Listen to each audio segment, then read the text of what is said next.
Muito obrigado. Agradeço o convite da equipe do Telesaúde Santa Catarina para estar aqui compartilhando um pouco de saberes e conhecimentos a respeito de atenção domiciliar, realizada pelo nutricionista especificamente, né? Eu sou nutricionista de formação pela Universidade Federal de Santa Catarina. Hoje estou fazendo meu doutorado também na nutrição, ainda nesta universidade. E faço parte da teia de articulação pelo fortalecimento da segurança alimentar e nutricional, a TEARSAN, e sou presidente também da Associação Catarinense de Nutrição. Então vou tentar trazer alguns elementos a respeito da atenção domiciliar. É um tema que envolve um número expressivo de conhecimentos e de material e de referencial no campo da nutrição. São questões que demandariam talvez um pouco mais de tempo para a gente poder discutir com um pouco mais de profundidade.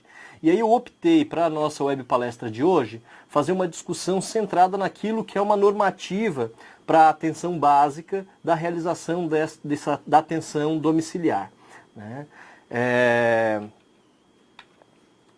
Então vamos lá. Eu organizei essa apresentação em alguns eixos. O primeiro eixo vai ser apresentar alguns referenciais que eu utilizei para montar essa web aula e que vai servir, essa web palestra, e que vai servir também de apoio para que vocês, num segundo momento, possam buscar esses referenciais. É provável que vocês já conheçam alguns desses referenciais, e para aqueles que vocês não conhecem, então vai ficar à disposição para que vocês possam acessar. O Ministério da Saúde, ele já sistematizou como que a atenção domiciliar deve ocorrer dentro da atenção básica, e ele também tem um caderno específico para terapia nutricional, que é um item específico da atenção domiciliar do nutricionista e que a gente também vai conversar um pouco hoje, né? Então o primeiro documento de referência é o caderno de atenção domiciliar do Ministério da Saúde, né, da Secretaria de Atenção à Saúde, do Departamento de Atenção Básica, que organiza todo esse processo de atenção domiciliar no Sistema Único de Saúde. O segundo documento é o documento que eu citei para vocês anteriormente, que é o caderno específico de atenção domiciliar para cuidados em terapia nutricional. Então ele é um caderno somente para discutir as questões de terapia nutricional e que ele envolve então muitos dos elementos que a gente vai trabalhar nessa web palestra. O terceiro documento é um documento também bastante importante, que é a portaria número 825 de abril de 2016, que é a portaria que está redefinindo a atenção domiciliar no âmbito do Sistema Único de Saúde e atualiza então as equipes habilitadas para a atenção domiciliar, fazendo a distinção do que é atenção domiciliar e serviço de atenção domiciliar. Então, aquilo que eu vou comentar e trabalhar com vocês hoje está pautado também no que é normativa dentro do Sistema Único de Saúde a partir desta portaria. Então, a primeira questão que a gente precisa alinhar é do que a gente está falando, né? Quando eu recebi o convite para essa web palestra, a demanda era para discutir visita domiciliar. A visita domiciliar, ela é um elemento da atenção domiciliar. Então o que a gente vai discutir hoje é algo um pouco maior do que a visita, mas é a atenção em domicílio no âmbito do Sistema Único de Saúde, né? Então a visita é um componente deste serviço. Então a atenção domiciliar, ela é uma modalidade de atenção à saúde que está integrada às redes de atenção à saúde, e ela vai ser caracterizada então por um conjunto de ações de prevenção e tratamento de doenças, reabilitação, paliação e promoção à saúde, prestadas em domicílio, garantindo então a continuidade dos cuidados em saúde. Então, quando a gente está falando de atenção domiciliar, que é o elemento desta discussão, é sobre isso que a gente vai conversar hoje. A atenção domiciliar, ela é indicada para pessoas que necessitam de atenção à saúde em situação de restrição ao leito ou ao lar, de maneira temporária ou definitiva, ou em grau de vulnerabilidade na qual a atenção domiciliar é considerada a oferta mais oportuna de atenção, tendo em vista a ampliação de autonomia do usuário, da família e do cuidador. Esses dois trechos que eu trouxe para vocês são trechos da portaria do Ministério da Saúde, que define o que é atenção domiciliar.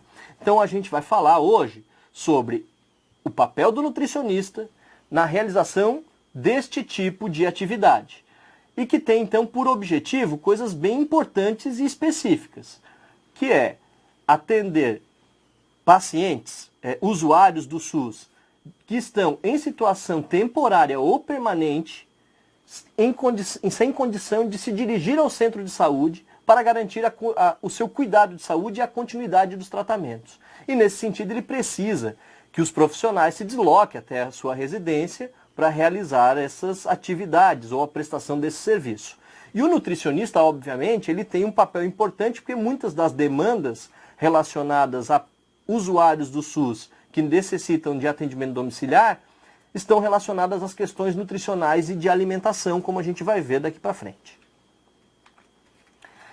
Então, a atenção domiciliar, a organização da atenção domiciliar no Sistema Único de Saúde, ela é organizada e definida a partir de 3 níveis, né? Então, a gente tem uma atenção domiciliar de nível 1, de nível 2 e de nível 3. E esses níveis, eles são definidos principalmente pela necessidade de visitas que esses usuários do SUS necessitam, ok? Quanto maior a demanda de visita ou o acompanhamento ele precisa ser mais constante, maior é o grau que se atribui então à atenção domiciliar. Quanto menor a demanda de visitas, o grau é menor de atenção domiciliar. Então, na atenção domiciliar de nível 1, a gente vai atender cuidados com menor frequência e com menor necessidade de intervenção. No nível 2, ele vai ter uma finalidade de abreviar ou evitar hospitalização, principalmente naqueles casos de pessoas que estão mais suscetíveis à hospitalização. Então, que o quadro de saúde ele pode gerar hospitalizações frequentes. E a atenção domiciliar, nesses casos, vai evitar essas hospitalizações. E ela, então, vai trabalhar muito com nutrição parenteral, com um cuidado, às vezes, semanal, visitas semanais a essas pessoas.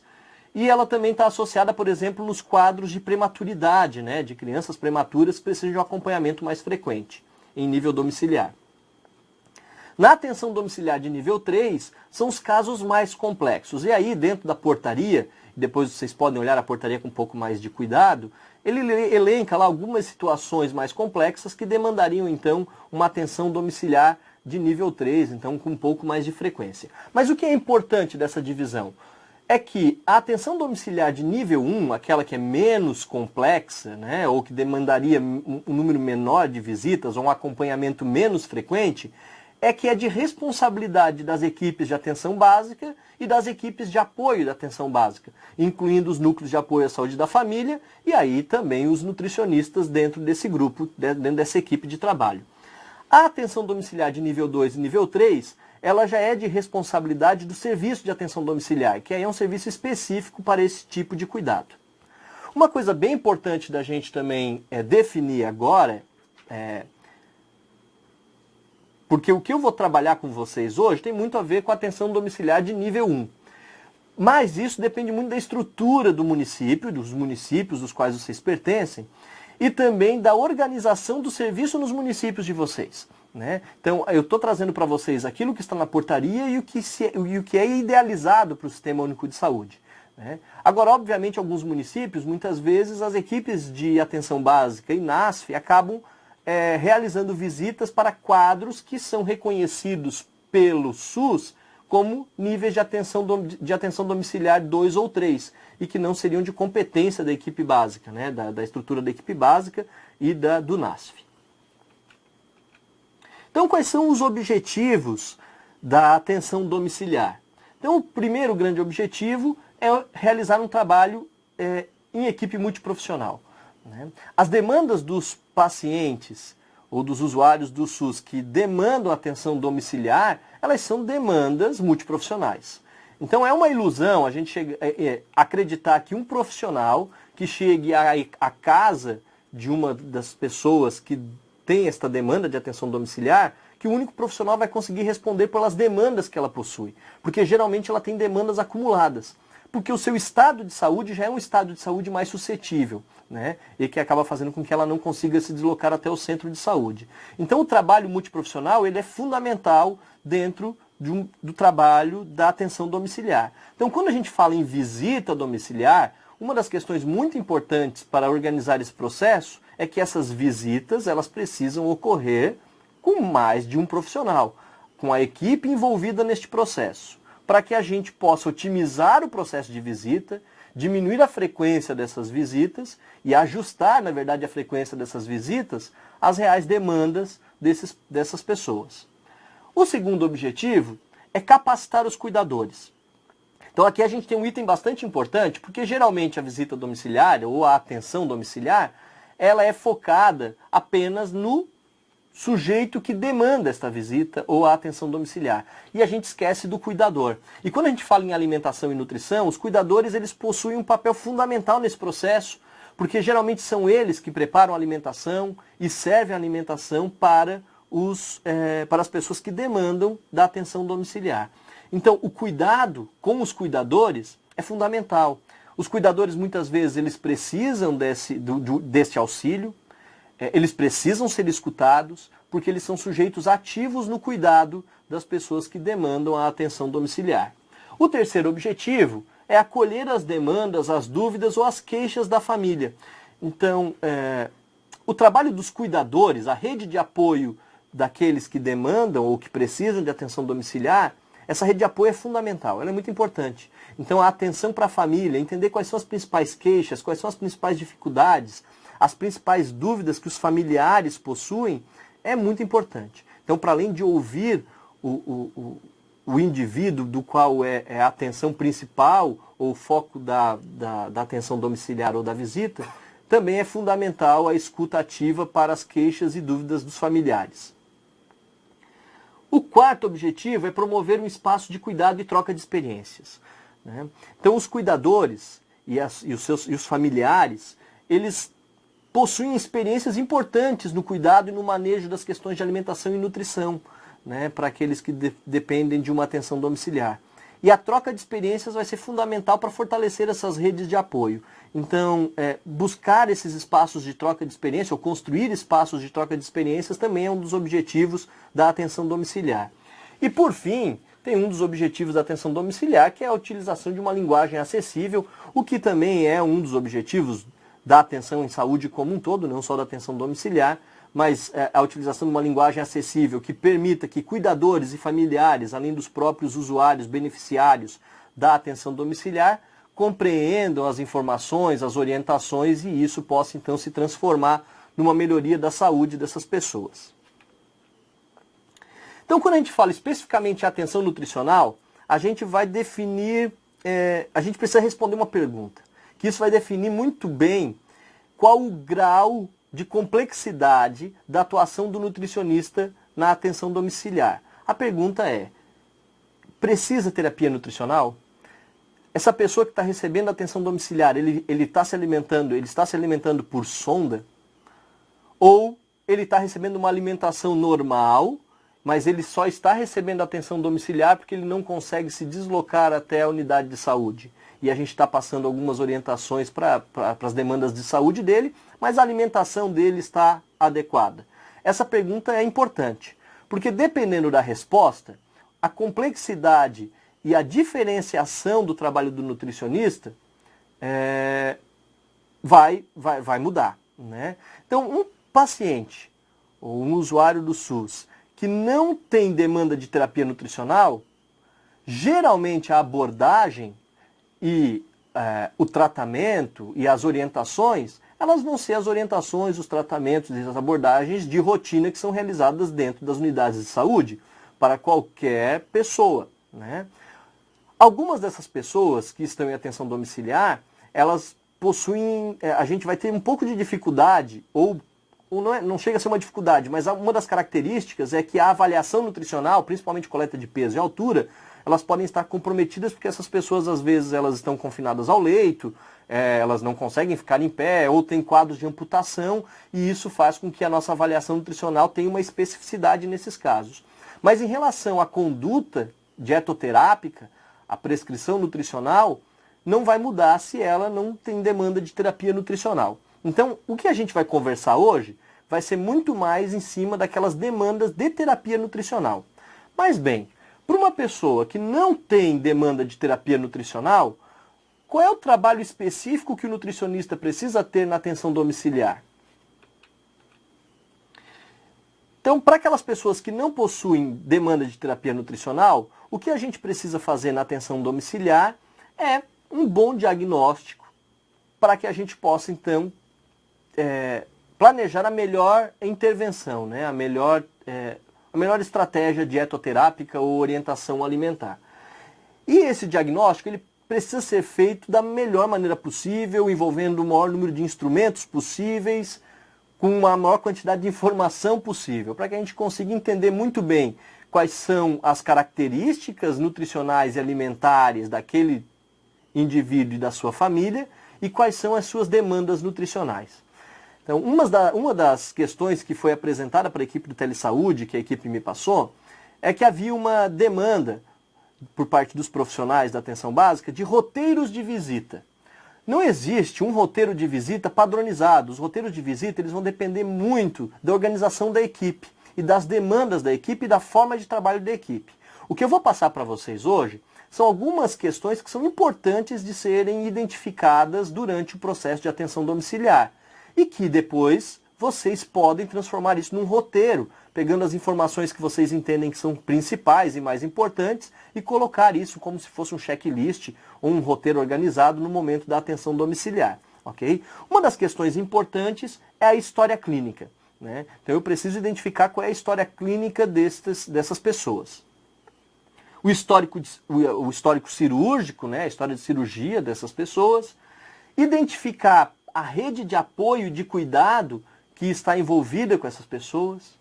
A gente pode elaborar genogramas, nós podemos elaborar ecomapas, a gente precisa descobrir a história socioeconômica dessas pessoas também, porque isso vai ser um determinante na nossa conduta e na intervenção que será prescrita. E também, obviamente, para a questão alimentar, a gente precisa identificar a história dietética dessas pessoas. Então, quando a gente fala em história clínica e história cirúrgica, isso já é também de rotina, ou deve ser de rotina, do processo de diagnóstico que é feito pelos nutricionistas e pelos profissionais de saúde das equipes básicas, das equipes de saúde da família, no momento de identificar as demandas de qualquer pessoa que procura a unidade de saúde. Okay? Então isso não é nenhuma novidade. Identificar quais são as queixas clínicas e identificar o histórico de cirurgias. Para a nutrição, o histórico de cirurgia ele é importante, principalmente para a gente identificar, por exemplo, se os pacientes, se as pessoas, elas têm alguma deficiência de órgão importante para a nutrição, né? Então se já foi feita a retirada de vesícula, retirada de partes de intestino, então tudo isso é muito importante para que a gente consiga fazer um manejo mais adequado da intervenção nutricional. Quando a gente fala de rede de apoio e de cuidado, dois instrumentos que são interessantes de serem utilizados é o genograma e o ecomapa. Eu não sei se vocês já trabalharam ou se conhecem genograma e ecomapa, e particularmente acho que eles são instrumentos muito importantes e bastante interessantes de serem utilizados para a gente poder identificar com um pouco mais de clareza essa rede de apoio e de cuidado que envolve as pessoas que demandam atenção domiciliar.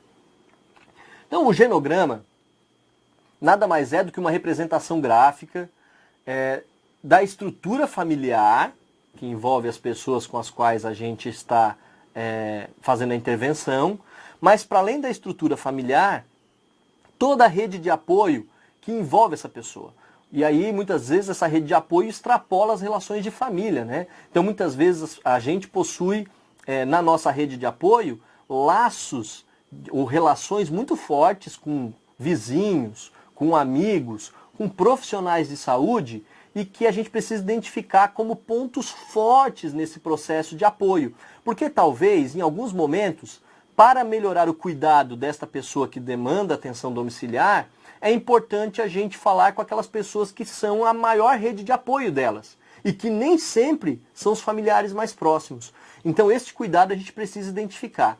Então aqui no slide tem um exemplo aqui de um genograma, então são identificados todas as pessoas, né, que fazem parte da rede de relacionamento ou de relação da pessoa que é a pessoa alvo do tratamento, da intervenção, e o genograma ele é cheio de sinais, por isso que ele sempre tem uma legenda, onde mostra essas relações, que são relações afetivas, relações de conflito, relações de violência, para a gente poder identificar com quem que a gente pode contar e quem são aquelas outras relações que às vezes elas podem atrapalhar o processo de cuidado da pessoa, que é o foco da intervenção. Então o genograma ele é importante de ser construído.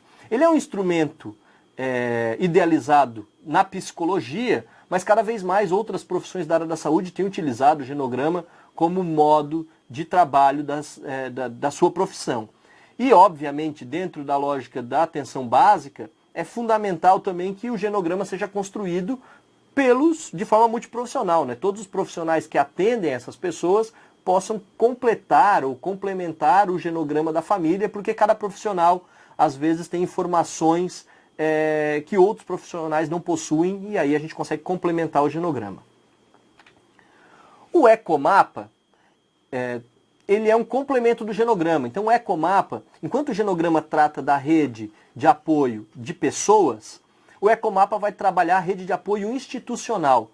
Quais são as instituições que são a rede de apoio desta família, né? Ou daquele indivíduo que é o foco da intervenção? O centro de saúde, um hospital, as igrejas. Então a gente precisa identificar quais são essas instituições. Então isso também vai ajudar no processo de reconhecer a rede de apoio. Então também fica a dica então, para vocês se aprofundarem num outro momento sobre ecomapa e genograma enquanto instrumentos que podem ser utilizados na prática do nutricionista na atenção domiciliar. Outro item importante, então, no diagnóstico dos pacientes em atenção domiciliar é a história antropométrica, né? Então, identificar peso e altura para avaliação nutricional, isso é de rotina e talvez seja o principal diagnóstico que nós nutricionistas fazemos, né? E, obviamente, o portador de demanda, né, o paciente com demanda de atenção domiciliar, ele tem especificidades na coleta de peso e altura, e é isso que a gente vai conversar. Então, peso, altura, perímetros e dobras cutâneas precisam ser coletados, né? E atendendo às especificidades dessas pessoas. E, obviamente, também adaptando essas coletas às etapas do ciclo da vida, e isso também não é novidade, né? Então, a avaliação nutricional de crianças é diferente de uma gestante, de um adulto e de um idoso, né? Então, isso a gente precisa sempre levar em consideração. Aqui eu quero fazer um parêntese nessa situação toda, porque, obviamente, quando a gente fala de uma boa avaliação nutricional, ela é dependente de bons equipamentos. Então, uma coisa que a gente precisa refletir no nosso dia a dia, na atenção básica, é se os equipamentos que estão disponíveis para a visita domiciliar e atuação do nutricionista são adequados, né? A balança é adequada para a gente poder fazer essa coleta de peso? Eu tenho equipamentos para coleta de estatura adequados? E, principalmente, eu tenho equipamentos para fazer coleta de perímetros e dobras cutâneas? Eles estão disponíveis? Eles são aferidos? Eles passam por um processo de regulagem constante para que a gente possa ter as informações com a maior precisão possível?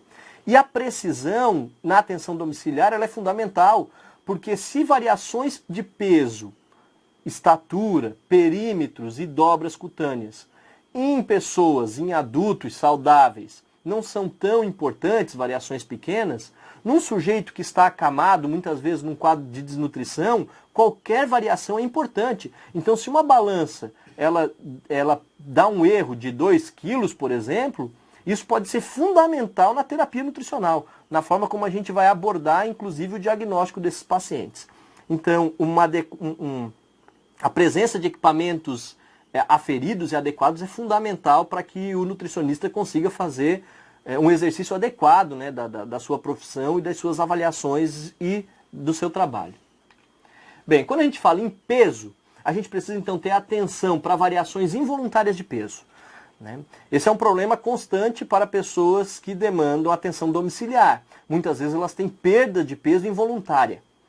Involuntária no sentido, a pessoa não está fazendo dieta, ela não programou a perda de peso, mas ela está perdendo peso. Essa perda de peso ela precisa ser diagnosticada e rápido, porque ela pode se transformar logo, logo num quadro de desnutrição e complicar demais o estado de saúde dessas pessoas. Assim como eu tenho quadro de desnutrição que é preocupante, pessoas em atenção domiciliar que estão muitas vezes confinadas ao leito, elas podem ter um ganho de peso muito rápido. E quanto mais precocemente a gente identificar esse ganho de peso, melhor também vai ser a intervenção e a garantia de saúde dessas pessoas. A aferição de equipamentos é importante e a gente vai ter então uma especificidade na atenção domiciliar na coleta de peso, que é uma estimativa de peso, porque muitas vezes nós não conseguimos colocar essas pessoas sobre a balança, né? Sejam porque elas não conseguem ficar em pé ou porque elas têm alguma dificuldade de mobilidade, e aí se eu não consigo pesar esta pessoa com a balança, como é que eu estimo o peso dela? Então é sobre isso que a gente vai conversar em seguida. Em alguns casos a gente também tem pessoas com amputação e aqui a gente vai precisar fazer ajustes para essa amputação, né? Então a pessoa perdeu um braço, como é que eu faço o ajuste disso? Fez amputação de pé, como é que eu faço o ajuste de peso para essas pessoas? Então isso também eu vou passar para vocês em seguida. Então, estimativa de peso. Eu não consigo pesar a pessoa numa balança. Como que eu calculo o peso dela? Então quando a gente fala em estimativa, gente, estimativa significa que eu não estou sabendo o peso real dela. Eu estou fazendo uma aproximação do peso, isso a gente precisa ter clareza, né? Quanto melhor for a minha aferição dos itens necessários para fazer essa estimativa, mais perto da realidade essa estimativa vai chegar, né? Então eu estou mostrando para vocês aqui duas equações para estimativa de peso, que dependem de 3 dados. Então, perímetro da panturrilha, altura do joelho e prega cutânea subescapular. Perímetro da panturrilha e altura de joelho eu só consigo coletar utilizando uma fita antropométrica, né? E para a altura do joelho, era bem importante também que a gente pudesse ter um paquímetro para poder fazer o cálculo, para estimar a altura, ou definir, na verdade, a altura do joelho. E quando eu falo de prega cutânea subescapular, eu preciso de um adipômetro. Sem esses instrumentos, ou com esses instrumentos imprecisos, inadequados, a nossa estimativa de peso vai ficar comprometida, né? E aí ela vai ficar bastante distante da realidade. Bem, então eu tenho fórmulas para estimativa de peso em mulheres e fórmulas para estimativa de peso em homens, né? Eu preciso do perímetro da panturrilha para fazer essa estimativa. O perímetro da panturrilha ele deve ser medido no maior perímetro na região da panturrilha. Então eu olho para a panturrilha desses pacientes, dessas pessoas, e vejo onde está o maior perímetro, a maior área, e ali eu faço a coleta do perímetro da panturrilha. O valor que vai ser dado, eu preciso anotar ele sempre em centímetros, porque é o valor em centímetros que eu jogo na fórmula, na equação, para o cálculo da estimativa de peso. Ok? O outro dado necessário é a altura do joelho. Essa imagem ela simboliza muito bem como a gente define a altura do joelho. Ela está usando um paquímetro, né, que é o instrumento mais adequado para isso.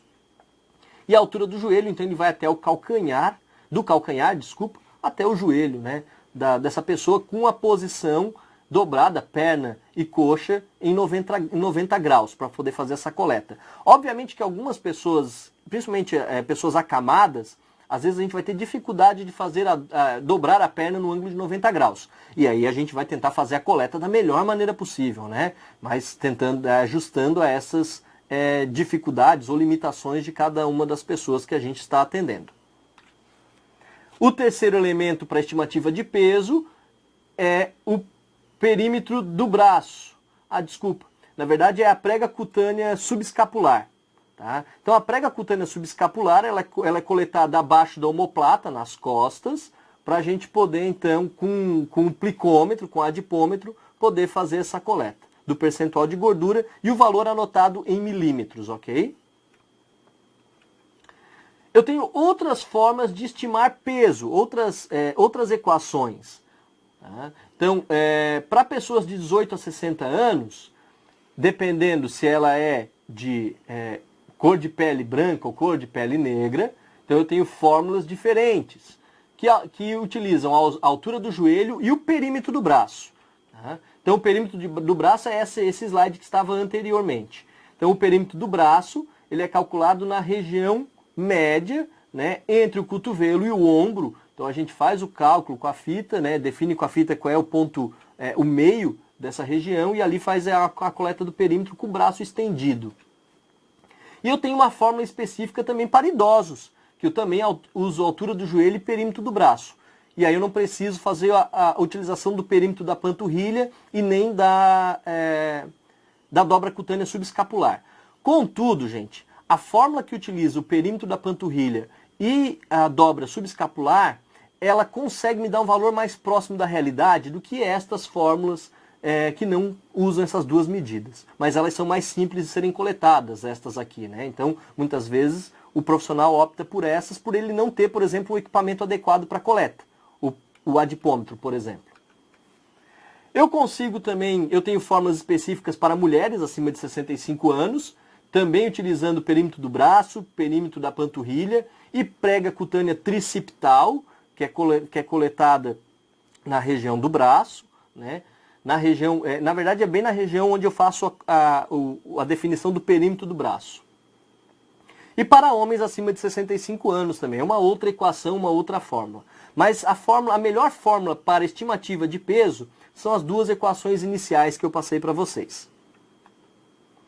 Eu consigo, outra coisa que é importante ser feita na estimativa do peso, é fazer o ajuste para edema. Muitos pacientes que demandam atenção domiciliar, eles possuem edema e a gente precisa fazer esse ajuste, né? Então a gente tem uma graduação de edema que vai de 1 até 4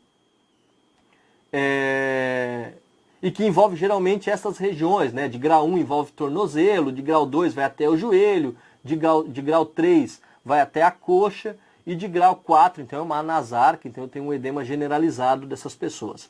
E aí, se eu tenho um edema de grau 1 só de tornozelo, quanto que eu preciso subtrair de peso? Então dá lá 1 kg, eu faço a estimativa de peso, se for o caso, e reduzo 1 kg em função do edema, né? E assim sucessivamente até a NASAC, aí onde a gente faz reduções de 10 até 12 quilos desses pacientes. Eu também posso fazer uma estimativa de peso corporal ajustado para ascite e edema, considerando o grau de ascite, né, de leve, moderado ou grave. E aí o peso de ascite a ser subtraído vai variar de 2,2 até 14 quilos, ou então o peso de edema periférico que vai ser subtraído de 1 até 10 quilos, dependendo do grau, então, de edema e de ascite, que o profissional precisa fazer. A porcentagem a ser descontada de acordo com o segmento corporal amputado, também. Então, se foi uma amputação de braço direito, de mão, de pé, eu tenho ali um percentual a ser descontado do peso que foi calculado ou do peso que foi aferido. Ok? Esses valores, gente, eles estão todos definidos naquele caderno de terapia nutricional e que está disponível na internet. Vocês podem pegar e lá estão todas essas planilhas. Bem, estimativa de altura. Então eu não consigo fazer a coleta de altura. As pessoas são acamadas, elas não conseguem ficar em pé. Como que eu estimo a altura? Então a estimativa de altura para adultos de 18 a 60 anos, ela deve ser feita com fazer 2 vezes a medida da extensão do braço até o meio do externo, né? Então a gente estica o braço da pessoa, vai com a fita lá no dedo, com o braço, com a mão esticada também, geralmente no dedo médio, e estica a fita até o meio do externo. O valor que der, a gente multiplica por 2, geralmente é a altura das pessoas, é uma estimativa boa de altura. E a gente tem outras formas de estimativa de altura, considerando a altura do joelho, né, para 25 a 60 anos. Então a gente coleta a altura do joelho e joga nessas equações, e a gente consegue também estimar a altura, a estatura das pessoas, né? E a gente tem uma fórmula específica para a estimativa de altura, considerando a altura do joelho em idosos, né, em pessoas acima de 60 anos, que também pode ser utilizada. Mas geralmente na prática clínica o que a gente faz é fazer o cálculo multiplicando 2 vezes a extensão do braço até o externo. Pessoas que não demandam de terapia nutricional, o que nós vamos fazer é fazer esse diagnóstico, utilizando estas fórmulas, essas adaptações, e aí depois a gente vai fazer a orientação alimentar e nutricional, como é feito para qualquer pessoa. Agora, para quem demanda de terapia nutricional, a gente vai ter especificidades. Então a terapia nutricional ela é indicada em necessidades nutricionais, quando as necessidades nutricionais não podem ser alcançadas, devido ao comprometimento da via de ingestão, de absorção dos nutrientes, né, pela via habitual de alimentação dessas pessoas. Então a via habitual de alimentação ela está comprometida, então a gente precisa fazer com que essa terapia, a alimentação seja fornecida de outra forma. Eu não vou explicar esse quadro para vocês, esse diagrama para vocês, mas ele é um diagrama bastante interessante de vocês observarem no manual, no caderno de terapia nutricional, porque ele distingue os casos que demandam de terapia nutricional. Então, a prescrição das fórmulas nutricionais, elas devem considerar, primeiro, a condição clínica do paciente, né? Então, qual é a demanda clínica desse paciente para que a gente possa pensar na melhor fórmula para ele? Ele demanda restrição de nutrientes? Ele não pode receber uma fórmula com lactose? Ele não pode receber uma fórmula com gordura? Então, tudo isso a gente precisa definir. Ele possui uma insuficiência pancreática, renal, hepática? Então, tudo isso também determina a fórmula que vai ser prescrita. Existem limitações digestivas, absortivas? A administração da fórmula é exclusiva, ele vai só se alimentar com a formulação da terapia nutricional, ou ela é complementar? Ele consegue se alimentar por vias normais, mas não na quantidade suficiente, e a gente complementa com a fórmula.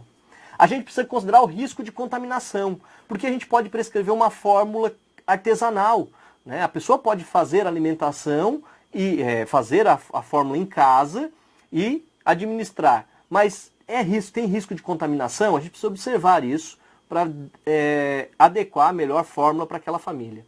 E também considerar a necessidade de suplementações específicas para esse paciente, de acordo com o quadro clínico e a demanda nutricional dele. Então, a indicação das fórmulas nutricionais também deve considerar que o indivíduo é um ser social e a alimentação em nossa cultura é definida como parte deste ato. E o alimento deve ser visto não apenas como uma simples soma de nutrientes, mas como um elemento cheio de significados, né? Então, muitas vezes, a terapia nutricional, ela retira todo o prazer da alimentação, né? Então, a gente precisa considerar essa questão da alimentação, em que momento que ela vai ser feita, a aplicação da terapia nutricional em conjunto com a família, no horário das refeições da família. Então, tudo isso a gente pode considerar e deve considerar no momento da prescrição da terapia.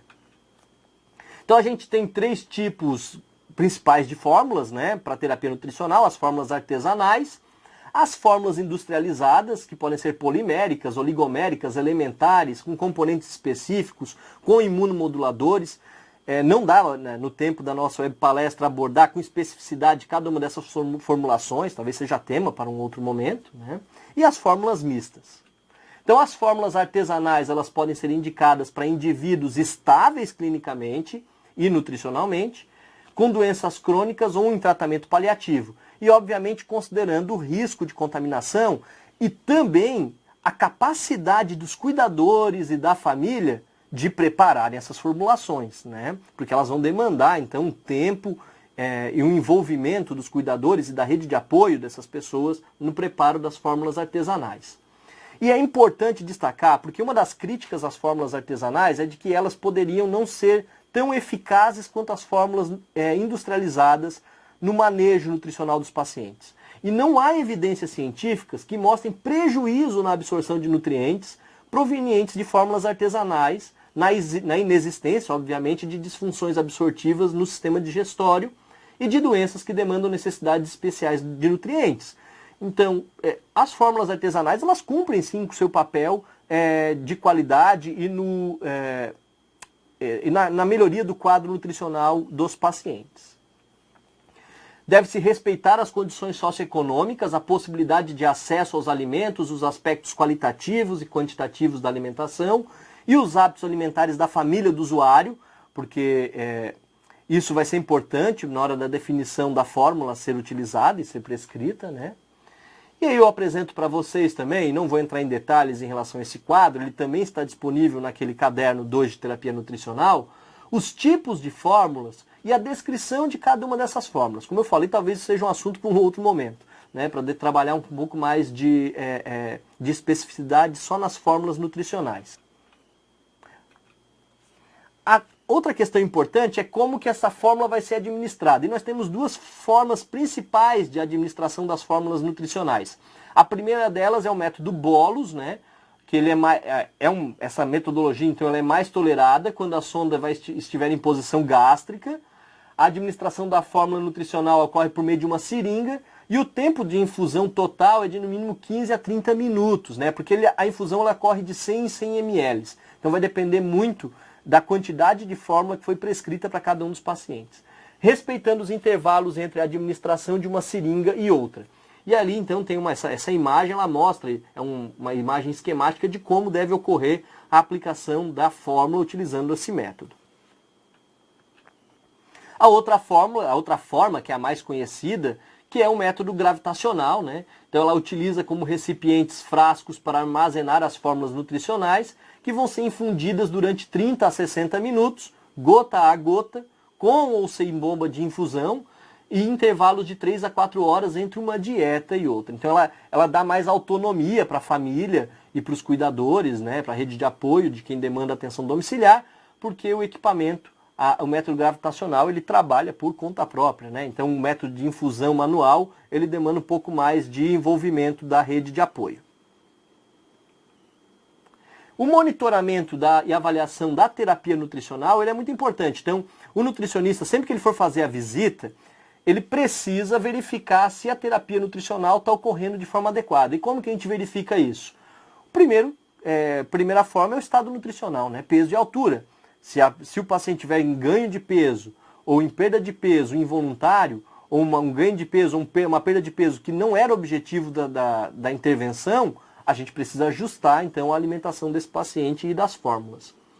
Observar os dados clínicos desses pacientes, verificar a sonda ou o catéter, como que eles estão colocados, se eles estão adequados, verificar se a administração da fórmula está ocorrendo da forma adequada, o funcionamento gastrointestinal, se a pessoa está apresentando constipação, diarreia, distensão abdominal, isso são informações importantes para que a gente possa avaliar se a fórmula está funcionando de forma adequada, e exames laboratoriais.